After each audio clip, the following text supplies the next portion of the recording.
Sarah? I have a pretty mundane question.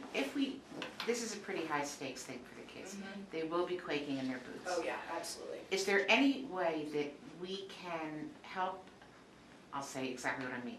Is there any way that you do or do not want us to dress in order to intimidate or not Interesting intimidate question. the kids? I was going to say, I think body language is more important than dress. To be honest with you guys, and That's I true, will speak a little bit about body language, but that's a good question. Steve, do you have Could we gut? do jeans and, Should we show up looking I mean, it's the casual so that we're weekend on less the one scary? hand, but on the other hand, we're, We told judges to dress casually, but we should maybe emphasize that that is appropriate unless somebody Yeah, wants to dress more formally. Yeah. Certainly no ties. No prom dresses. yeah, no. no, No Leave the pajamas. prom dress in the Cleaners. closet.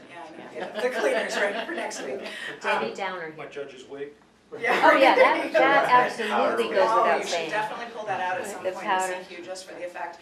What I was going to say about body language, you guys, and any of you who have ever spoken in public know what body language you look for in your audience. That's what you want to give the kids, especially the older ones. But honestly, all of them are just as scared. You're just as scared at 18 as you are at 11.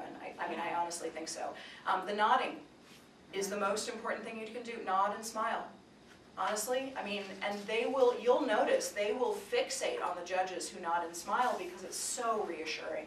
Even if they're just full of crud and it's an awful presentation, smile and, you're doing okay. The kid who's losing their place and looks like they're about to explode and cry, you're doing okay, hang in there. Like that face makes a difference. It really does, especially with the younger kids. Yeah, Steve?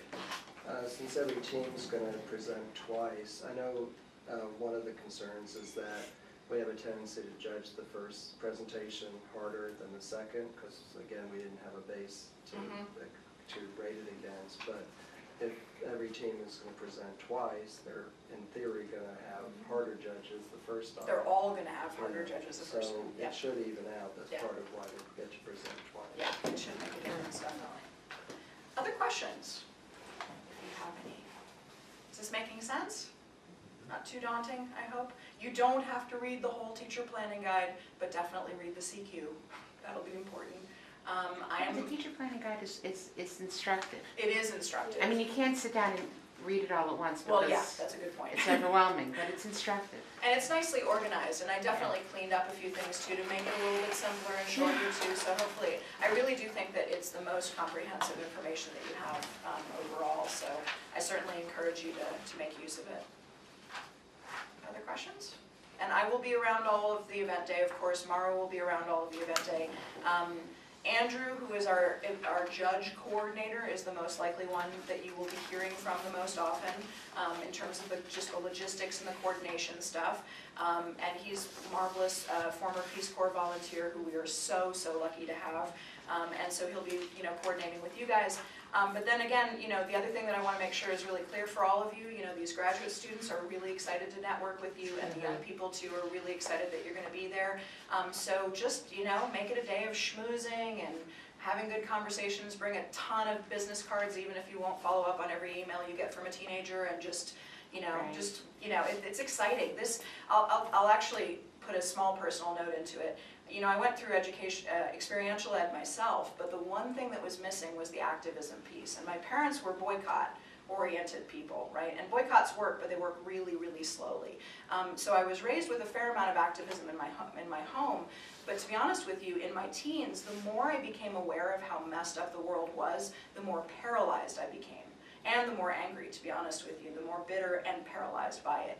I think that the solution to keeping kids from getting to that sort of paralyzed, it's just a mess, why would I even try to solve it, are events like this, moments like this where they can see real change, they can meet individuals like you guys who in small ways through the work you do every day are creating change. Maybe not changing the entire world in one fell swoop, but who does, right? In small ways you're all working toward change.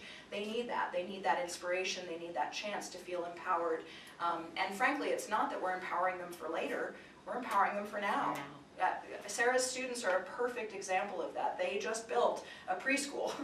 Right? We don't have to wait till they're out of graduate school for them to be leaders, and they know that too. I mean, I think hooking into that, it's a very powerful thing. So again, really thank you for being involved. Steve? And I just want to give a quick commercial for CTIR as a whole, because we are in this transition, moving away from DU and becoming our own nonprofit. So we're looking for volunteers to help beyond the World Affairs Challenge.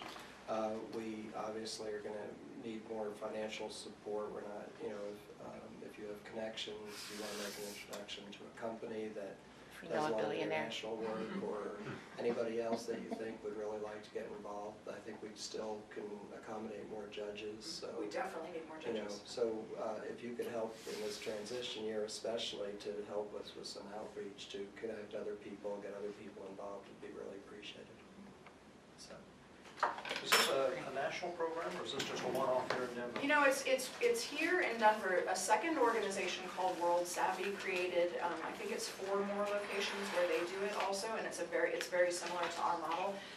And to be honest with you, I have this idea in my head, and we'll see whether we can pull this off for next year, or whether it takes us a little longer, but we got a lot of interest back internationally when we sent out the first announcement about the World Affairs Challenge, because so many of our former interns are out in the world now doing work, after graduating from Corbell, teaching in international schools all over the world. So, and we have some amazing connections at the National Association of Independent Schools into Chinese associations of teachers, African teacher associations, all of this stuff.